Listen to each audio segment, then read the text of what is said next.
If you find yourself thinking that today's gospel reading sounds a lot like last week's gospel reading, you would be correct. Last week, in Mark 8, we heard Jesus' prediction of his suffering and death and his explanation of the unexpected nature of discipleship. This week, we hear another prediction of his suffering and death and another explanation of the unexpected nature of discipleship. You may also find yourself wondering, do we really need to hear another discussion about the suffering and death of Jesus and the unexpected nature of discipleship? Again, we just covered that last week. Now, I don't claim to know why the compilers of the Revised Common Lectionary chose to include these two passages of Scripture back to back in the lectionary cycle. But I will say this.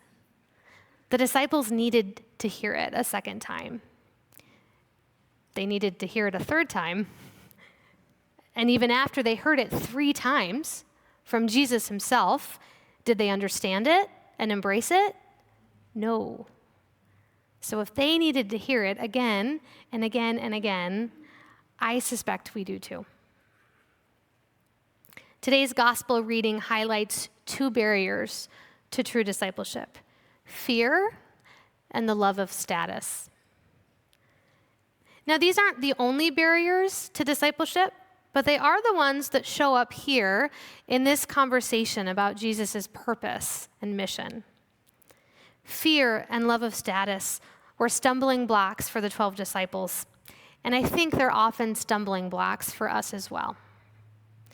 So let's take some time together this morning to explore the ways that these 2 things keep us from embracing our own call to true discipleship. Our gospel reading starts on the road. Jesus is traveling with his disciples through Galilee, and he's trying to be secretive about it because there is a private teaching moment he wants to have with his disciples. This is not a discussion that he wants to have with a larger audience. He says to the 12, "The Son of Man is to be betrayed into human hands, and they will kill him. And 3 days after being killed, he will rise again." This is the second time in the Gospel of Mark that Jesus has predicted his death. He may be hopeful that the second time around, the reality of what he's saying will begin to sink in for his disciples. But they remain just as confused as ever. The idea that their rabbi, the one that they believe to be the Messiah, would suffer and die, this is inconceivable to them. This doesn't line up with what is commonly expected of the Messiah in Jesus' day. So the disciples are confused, and understandably so. But do you notice what they do about their confusion? Nothing. They're too afraid to ask him any questions. So they arrive in Capernaum. Now they're in someone's house, and Jesus asks the disciples, "What were you arguing about on the way?" He knows exactly what they were arguing about on the way, but he's giving them the chance to come clean. And once again, the disciples stay quiet. Like before, it seems as if they're afraid to be honest with Jesus because they've been fighting amongst themselves about who is the greatest. And even in their ignorance and confusion, they know enough to understand that Jesus will not approve of their discussion. So they keep their mouths shut. Jesus calls them together and he says, "Whoever wants to be first must be last of all and servant of all." And he takes a little child into his arms and he says to them, "Whoever welcomes one such child in my name welcomes me. And whoever welcomes me welcomes not me, but the one who sent me." The Gospel of Mark paints a pretty bleak picture of the disciples. Consistently, they fail to understand the mission of Jesus and what it is that he expects of them. And the first barrier that we see in today's gospel reading, the first barrier to discipleship, is a common theme in this gospel. It's fear.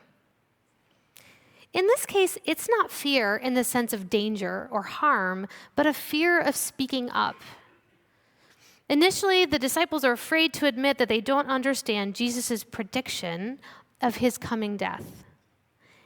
This might be because they remember the very public rebuke that Jesus has just given Peter, and they would rather not repeat that process for themselves. Or it might be because the idea of Jesus' suffering and death is just too troubling. It's disorienting, and they're afraid to look at it in the face and to wrestle with what it means. Their discomfort keeps them silent on the road, and their discomfort keeps them silent in the house in Capernaum when Jesus asks them what they've been arguing about. And again, the disciples know enough about Jesus to realize that he will not be happy about the topic of their conversation. They've absorbed enough of his teachings and his ministry to understand that status is probably not something they should be competing for. So they keep their mouths shut. In her commentary on this passage, Amy Oden asks these questions. How would the story be different if the disciples had asked Jesus their questions? What kind of conversation might have ensued between Jesus and the disciples? What kind of relationship would it have engendered with each other? And I think this observation is so insightful. Can you imagine how different things could have been if the disciples hadn't been afraid to be honest with Jesus and with each other? If they had been willing to ask hard questions and to have hard conversations? One challenge for us as we sit with today's gospel reading is to ask ourselves this question. How does our own fear act as a barrier to true discipleship? Are there difficult conversations we're afraid to have with God and with each other? Are we afraid to admit what we don't know for fear of looking foolish? Are we afraid to be honest about our own failings and brokenness for fear of rejection? Or are we afraid to look too closely at the nature of discipleship, that Jesus, who was crucified, would also call us to pick up our crosses and follow him? The first stumbling block to discipleship is tied to the second. It's not just the disciples' fear that holds them back, it's their love of status. Immediately after Jesus predicts his suffering and death, they argue among themselves about who is the greatest. If the disciples' role is to imitate their rabbi, then the disciples fundamentally misunderstand the kind of rabbi that they're following. They aren't seeking to understand more or to have open and honest communication with Jesus when he gives them a teaching that's hard to hear and hard to accept. They are preoccupied with seeking status and power. And this is why Jesus, once again, has to teach them about the nature of discipleship. Whoever wants to be first must be last of all and a servant of all. And to highlight his point, Jesus brings a little child among them. He takes the child into his arms and he says, "Welcome this child, and you welcome me." Now, something I want to point out here, it may be tempting to make this scene sweet and sentimental, that Jesus is reminding us of the innocence of childhood. And we're so far removed from this, so it can be hard for us to understand just how shocking Jesus' actions would have been to the disciples. In the ancient world, children had absolutely no agency or status, none. They were not protected or valued members of society. They were property of their fathers. They were non-persons. Michael Keel gives us some helpful background about the social structure at large, and this is what he writes. The ancient world had no middle class. Most of the wealth was accumulated at the very top of the social structure, and the bulk of people found themselves poor. Within the elite world, honor was incredibly important. The rich wanted to associate only with other rich. They would intentionally insult and demean those who were slightly less rich and hope to accumulate favor with those who were above them.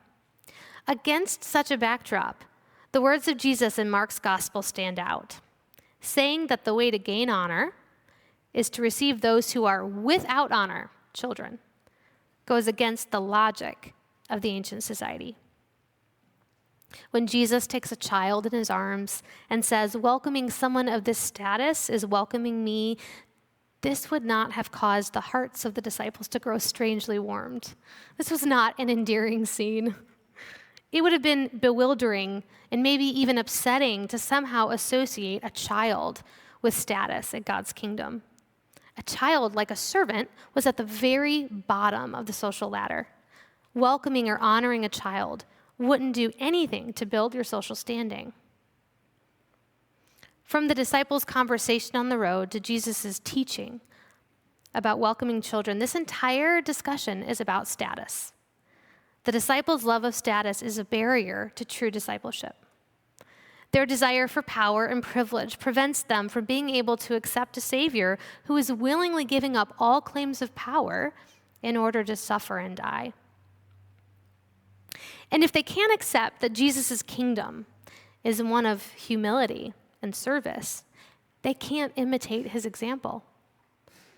And honestly, who wants to sign up for suffering and death? Self-preservation is our natural instinct. It's how we're wired. What Jesus is asking of the disciples and of us is hard to accept. It's why prosperity gospel preachers have churches that are filled with thousands of people. It's why all of us, on some level, want to believe that good things happen to good people and bad things happen to bad people. And it's why so many people, including American Christians, will eagerly vote for political candidates who promise to work in their best interest and keep them in positions of cultural status and power, even when it is so clear that those politicians are lying through their teeth. Which option sounds more attractive to you? Follow me, and I'll make you happy, healthy, and wealthy? Or pick up your cross and follow me? There's one more thing I want to point out about this passage. Children in modern American society are so much more valued and cared for than they were in the ancient world. They are protected by things like child labor laws and educational standards to ensure that they are growing and thriving. But they're still one of the most vulnerable populations in the world. Legally, they have little to no autonomy, no means of providing for themselves or protecting themselves. According to the Annie E. Casey Foundation, 16% of all children in the U.S. currently live in poverty. And according to the CDC, 1 in 4 girls and 1 in 13 boys in the U.S.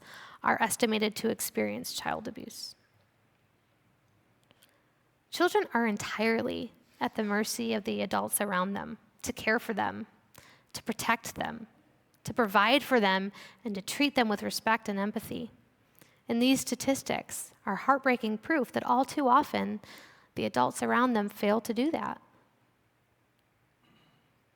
Sometimes it's because these adults are actively seeking to cause harm, and sometimes it's because they themselves are vulnerable and at risk. The church, then, should be a place of refuge and welcome for children. The teachings of Jesus are clear, and we have his example to follow. But this is not always the case. I remember when I was first starting out as a children's pastor in Indiana, and I was working to recruit some children's ministry volunteers. And an adult congregant came up to me, and they said, "Oh, I don't work in children's ministry anymore. I've done my time." They talked about it like it was a prison sentence. I didn't find that funny. Now, please don't get me wrong. I get that children's ministry is not for everyone in the same way that music ministry or preaching or serving on the tech team is not for everyone. We all have different giftings and skill sets, and we want people to serve and to be involved in ways that are life-giving. But something I've observed in many church spaces is a kind of subtle or veiled disdain for children's and youth ministry. And here's what it looks like. It looks like treating children's ministry or youth ministry as a stepping stone to real ministry jobs, like senior pastor. It looks like telling women they aren't qualified or capable enough to teach or preach to men, but they're welcome to teach children. And it looks like churches that communicate, either directly or indirectly, that children should be seen and not heard in worship. Children have no authority or social connections. They can't financially contribute to a church or give it elevated status. And it's why in some church settings they are siloed off and made to feel unwelcome. I don't know about you, but I want to be a part of a church that fully embraces and loves children. Not because they are the future of the church. I've heard that term before. Children are the future of our church. Future leaders, future tithers. They're not just the future, they're the church now. They should be valued and loved and respected now. It seems fitting that the week that the lectionary includes a passage about welcoming children also happens to be the same week that we announced the hiring of our new children's ministry coordinator. We didn't plan it that way. It just worked out that way. I'm so excited that as our children's ministry grows here at COS, we have someone on our ministry team whose primary focus and concern is the care and spiritual growth of our kids. Whoever welcomes one such child in my name welcomes me, and whoever welcomes me welcomes not me, but the one who sent me. Today's gospel reading invites us to ask a second question. How does our own love of status serve as a barrier to true discipleship? We live in the wealthiest and most powerful nation on earth. And friends, this absolutely hinders our understanding of the gospel. Our biggest temptations as American Christians will always be power, wealth, and privilege. Will we trade in these values for the upside-down values of God's kingdom? This is the question that followers of Jesus must be willing to ask ourselves. Who do we welcome? What do we value and prioritize? If someone didn't know a thing about our church, they just walked in off the street one Sunday, and they looked around and watched and listened to us, what would they say is most important to us? Who would they say is most important to us?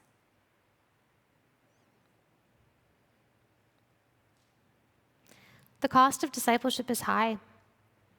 And like the 12 disciples, we will consistently get it wrong. It's why confession is a weekly part of our liturgy. But the one who calls us is also the one who equips us. And we trust that as we journey down this road, as we seek to choose the path of service and humility, Christ journeys with us. Thanks be to God.